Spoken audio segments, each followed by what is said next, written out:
Fala pessoal, mais um vídeo aqui para vocês. Nesse vídeo eu vou falar sobre niilismo, o que significa afinal de contas ser niilista. Eu vou tratar nesse vídeo de três pontos fundamentais do niilismo. Primeiro, vou falar um pouco da história do niilismo, depois vou entrar na parte de um dos principais autores filósofos que discutiram a questão do niilismo, que é Nietzsche, e por fim vou falar do niilismo hoje, como nós podemos entender o niilismo hoje. Então, são esses os três tópicos desse vídeo. Mas antes de entrar no assunto, dois pedidos aqui para vocês. O primeiro é que, quem ainda não sabe, eu tenho um curso de filosofia, chamado Filosofia 360 Graus. A proposta desse curso é dar um giro completo na filosofia, completo mesmo. E quem tiver interesse em entrar na próxima turma, eu vou deixar o link aqui na descrição do vídeo, que é o link da lista de espera, porque aí vocês vão ficar por dentro aí da abertura da próxima turma quando isso ocorrer. Então fica o convite para vocês se tornarem meus alunos do Filosofia 360 Graus. E o segundo pedido é para vocês se inscreverem aqui no canal, curtirem o vídeo, porque realmente isso é muito importante, e também comentarem aqui nos comentários algo em relação ao vídeo, ou comentem hashtag sou niilista ou hashtag não sou niilista, ok? Porque assim eu percebo que esse tipo de conteúdo é importante e eu vou continuar produzindo esse tipo de conteúdo a partir de outras linhas filosóficas que podem ser aplicadas na nossa vida, no nosso dia a dia. Ok, gente, então vamos ao assunto do vídeo. Como eu falei, primeiro eu vou começar com a história do niilismo, porque muito se fala de niilismo e sempre se fala, é comum se falar de Nietzsche. Mas antes de Nietzsche, nós podemos citar o niilismo em outras versões ou em outros pensadores. Então começo por isso. Eu começo indicando aqui que niilismo vem de nihil, que significa nada. Então, etimologicamente falando, niilismo é nada. Mas como assim? Niilismo indica uma concepção em que tudo o que é, e aqui nós podemos pensar as coisas, o mundo, os valores, os princípios, tudo o que é, coisas, mundo, valores e princípios, tudo o que é negado e reduzido a nada.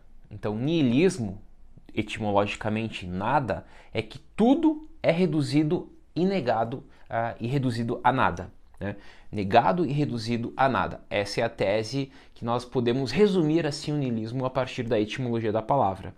Porém, como eu falei, tem uma história por trás. A história do conceito evidencia que há diversos significados. Então eu vou falar sobre esses significados do niilismo a partir de 5 pontos. Primeiro ponto, então. Algumas ocorrências esporádicas com acepções hesitantes encontram-se, sobretudo, em tratados teológicos. Primeiro ponto é que o niilismo pode ser encontrado em tratados teológicos, mas algumas ocorrências esporádicas, com acepções hesitantes, ou seja, não é muito importante aí quando ele entra nesses tratados teológicos, mas já dá para falar do niilismo sim em tratados teológicos, na teologia. Segundo ponto, o primeiro emprego filosófico específico do termo é registrado entre o fim do século XVIII e o início do século XIX. É comum falar que o niilismo surge no século XIX, de fato está certo, mas ele tem esse período anterior aí ao século XIX, no final do século XVIII, início do século XIX, que esse termo surge.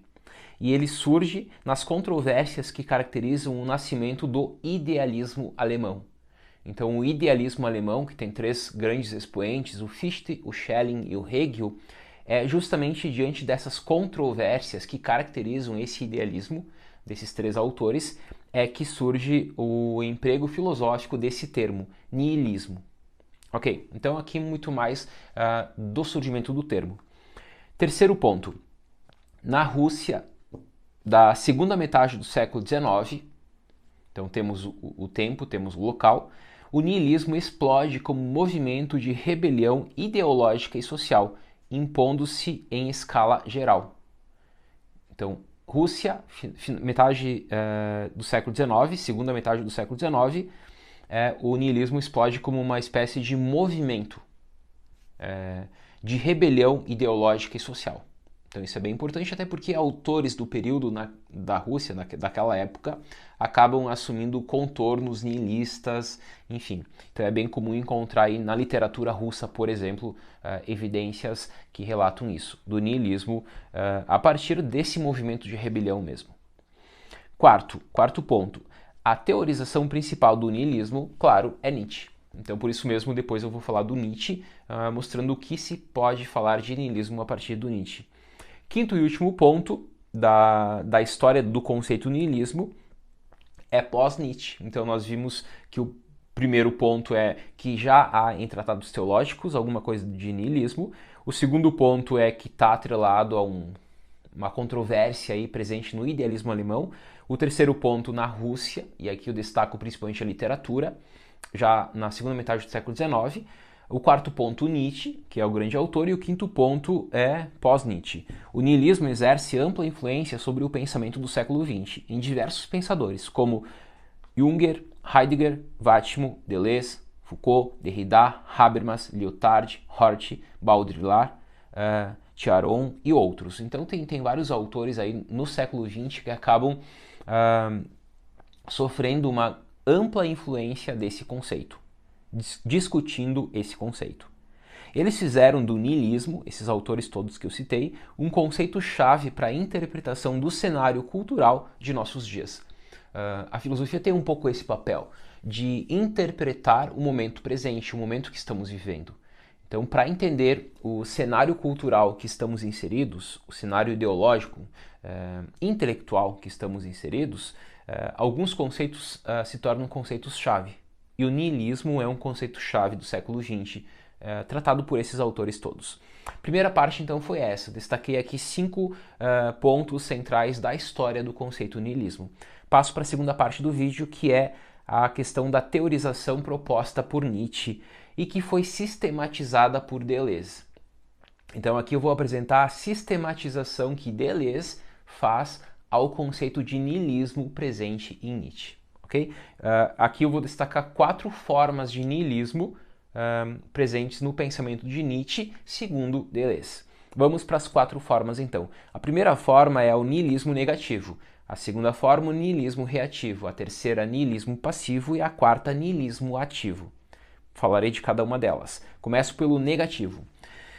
O niilismo negativo, defendido pelo platonismo, pelo cristianismo e outros dualismos. Então, as grandes concepções dualistas da história, como o platonismo, mundo sensível, mundo das ideias, o cristianismo, este mundo, o além-mundo, suprassensível, e tantos outros dualismos que existem ao longo da história da filosofia. Na filosofia moderna, por exemplo, tem muitos dualismos. Eles partem, segundo, então, essa leitura de Deleuze a partir do Nietzsche, de um niilismo negativo. Nega-se o que se nega, né? Porque se o niilismo nós vimos que é a negação e reduzir tudo a nada, o que se nega perante esse niilismo negativo, negativo de negação? Bom, nega-se o mundo existente em nome de um ideal. Toda concepção que nega o mundo existente em nome de outro mundo, o mundo, por exemplo, se eu falar que existe um mundo verdadeiro, isso pressupõe que existe um mundo aparente, ou um mundo falso. Quando tu aponta que há um mundo verdadeiro, tu já pressupõe um outro mundo. E aqui nós temos 2 mundos, dualismo.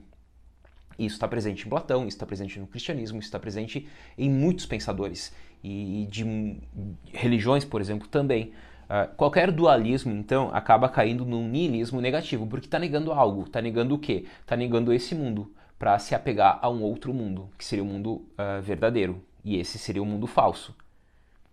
Por que Nietzsche critica essa forma de niilismo? Porque para Nietzsche, o niilismo negativo que cria um dualismo não faz sentido, porque para ele não existem 2 mundos, não existe um mundo verdadeiro para Nietzsche. Porque se existisse um mundo verdadeiro, existiria um mundo aparente.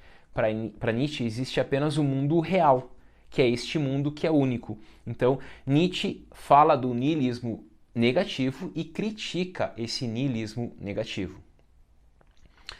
Então, novamente, o niilismo negativo que fala de 2 mundos, desse mundo e de outro mundo, de outros valores, e cria-se outros mundos para poder suportar este mundo. Nietzsche critica essa forma de niilismo. Segunda forma de niilismo que Nietzsche também critica é o niilismo reativo. A razão científica reage contra a promessa do paraíso. O sujeito racionalista e iluminista diz: Deus está morto. A famosa frase do Nietzsche, Deus está morto, faz referência justamente a esse niilismo reativo. Por quê? Porque tanto o sujeito racionalista como o sujeito iluminista, utilizando da razão, eles acabam reagindo a essa promessa do paraíso. Ou seja, eu não preciso mais da religião, que, por exemplo, no período medieval era central. Agora eu tenho a ciência, e pela ciência eu vou alcançar aí o ideal.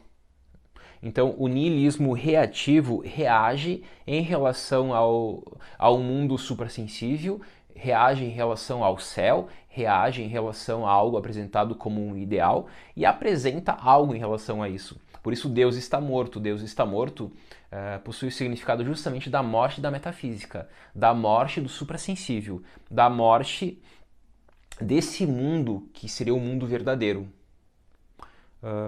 O homem matou a verdade fora deste mundo, mas ainda acredita numa verdade neste mundo, um mundo melhor por vir.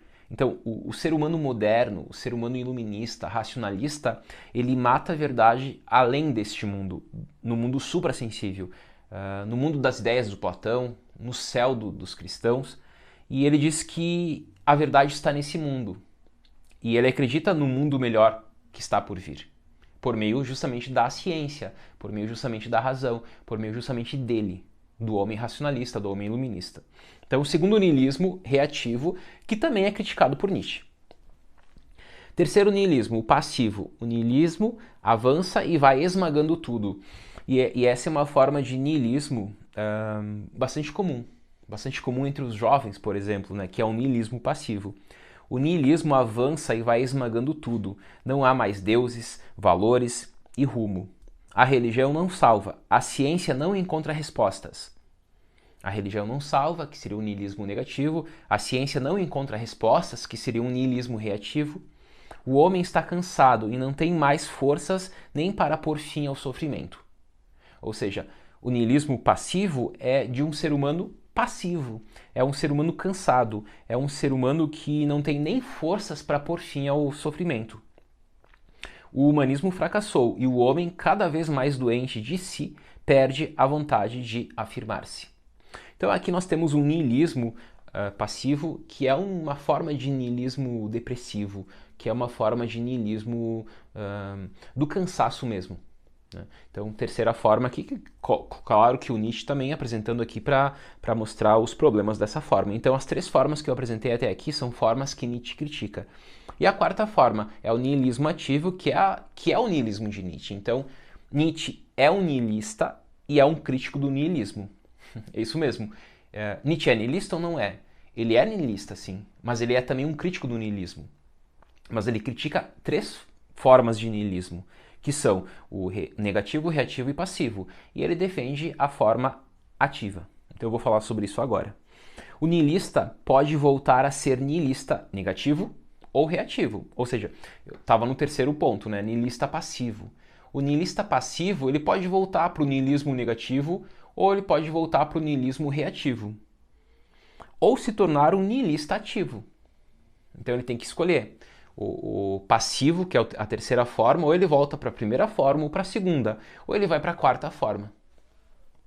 Bom, vou falar aqui dessa quarta forma agora, que é o niilismo ativo, que é o niilismo proposto por Nietzsche, que ele defende. Não ter mais sentido torna-se um convite para criarmos os valores. É isso, ser ativo significa não há mais sentido. Não há sentido algum na existência, não há mais sentido no mundo. Então isso significa que eu terei que criar o sentido. De novo, não ter mais sentido torna-se um convite para criarmos os valores, encontrando novos modos de vida potentes e criadores. Eu vou criar os valores, eu vou criar novos modos de vida que são potentes e criadores. E aqui nós temos toda a questão da transvaloração dos valores proposta por Nietzsche, por exemplo, em Genealogia da Moral. Assim, concluindo, superamos o niilismo por ele mesmo. Ou seja, nós superamos o niilismo negativo, reativo, passivo por ele mesmo, pelo ativo. pela quarta forma. Portanto, quando falamos em niilismo, não podemos achar que estamos falando de algo simples com apenas um sentido. Ah, eu sou um niilista. Não é tão simples assim. Eu não sou um niilista, porque depende das formas de niilismo. E essas formas que eu estou apresentando aqui são apenas as formas sistematizadas por Deleuze, apresentadas por Nietzsche. Claro que há outras, dependendo do pensador que nós utilizamos como base, há outras explicações sobre o niilismo, há outras fórmulas do niilismo. Dependendo da forma de niilismo, da perspectiva filosófica, o seu significado varia bastante. Então isso é importante aqui para o niilismo, mas é importante também para todos os conceitos filosóficos. Porque qualquer conceito filosófico ele tem que sempre ser utilizado tendo como base o escopo, o autor, o filósofo, a teoria que está na base dele. Ok, essa é a segunda parte do vídeo, passo para a terceira. Tá, e hoje? Então vamos aqui ao comentário. Dessa forma, tendo surgido no século XIX, o conceito serve, aqui final do século XVIII para o século XIX, né, que surge o conceito, mas que já está presente em alguns tratados teológicos, como eu falei antes disso, o conceito serve de base para a análise dos últimos 2 milênios de história, cujo processo estaria marcado por variadas atitudes de negação que nos obrigam a falar em niilismos no plural, com formas diferentes de problematização dessa história cultural. Isso é bem importante, né? Porque nós podemos analisar a história da humanidade a partir de formas de niilismo. Em resumo, poderíamos afirmar que seu sentido mais evidente, já colocado pela etimologia da palavra, é o que, afinal de contas? Por quê? Afinal de contas, o que é o niilismo, né? Niilismo isso, niilismo aquilo. Tá, mas se o meu desejo é resumir o niilismo, como nós podemos resumir? Então vamos pela etimologia. É a negação da vida por meio de uma resignação ao nada. Negação da vida por meio de uma resignação ao nada. Solicitada por uma vontade de nada, que conduz a uma aniquilação das forças vitais. Então, claramente, aqui nós temos um tipo de niilismo que não é o ativo, né? Mas que é muito mais um niilismo passivo ou mesmo um niilismo negativo. Então, esse é o conceito comum hoje em dia de niilismo. O que eu quero destacar nesse vídeo é que a gente tem que tomar esse cuidado, porque essa é uma forma, e é a forma mais comum de interpretar o niilismo, mas não é a única forma, mas é a forma mais comum. Por isso eu quero terminar o vídeo justamente o niilismo hoje, pensando a forma mais comum que se pensa hoje.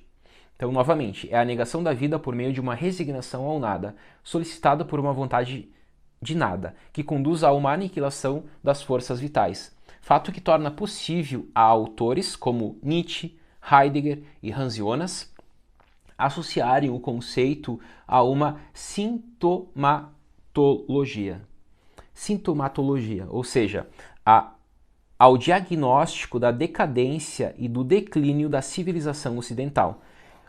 Interpretar o niilismo a partir da cultura é justamente fazer um diagnóstico da cultura e, por meio do niilismo, verificar esse diagnóstico de decadência e de declínio da civilização ocidental. Nietzsche critica o niilismo porque o niilismo provoca isso, por exemplo. Mas ao propor uma saída ao niilismo, dentro do próprio niilismo, por meio do niilismo ativo, ele aponta aí uma saída. Na medida em que suas expressões particulares, porque aí tem várias expressões, como morais, religiosas, artísticas e científicas, constituíram-se a partir de ideais cuja origem e cujo produto foram o pessimismo diante da vida. É comum pensar o niilismo a partir desse pessimismo diante da vida e o enfraquecimento das forças vitais.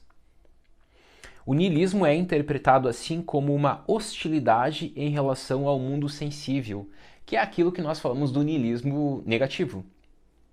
Seja devido à invenção de mundos suprassensíveis, platonismo, cristianismo, seja porque esses ideais entraram em crise e conduziram o homem a uma indiferença em relação ao mundo sensível. Aí tu pode puxar ou reativo ou passivo. Por isso, trata-se de uma negação do mundo, da vida e da cultura em geral. Ok, eu finalizo esse vídeo justamente com essa interpretação mais contemporânea, mais comum do niilismo para apontar aí uma forma, dá para falar do senso comum mesmo, que pensa o niilismo, mas eu quero ressaltar novamente que temos que interpretar o niilismo sempre a partir do plural. Niilismos, que niilismo eu estou falando, porque assim se torna uma interpretação mais completa e não uma interpretação parcial do niilismo. Bom, pessoal, como eu falei antes, né, esse é um vídeo aí, se vocês curtiram esse estilo de vídeo, onde eu comento aí algumas correntes e linhas filosóficas que podem se aproximar da forma como encaramos a vida, então comentem aí hashtag sou niilista ou hashtag não sou niilista, porque assim eu vou perceber aí, olhando nos comentários, que muitas pessoas comentaram e isso mostra que vocês curtiram e querem mais vídeos assim. Voltaremos então no próximo vídeo com mais um assunto. Um forte abraço e até mais.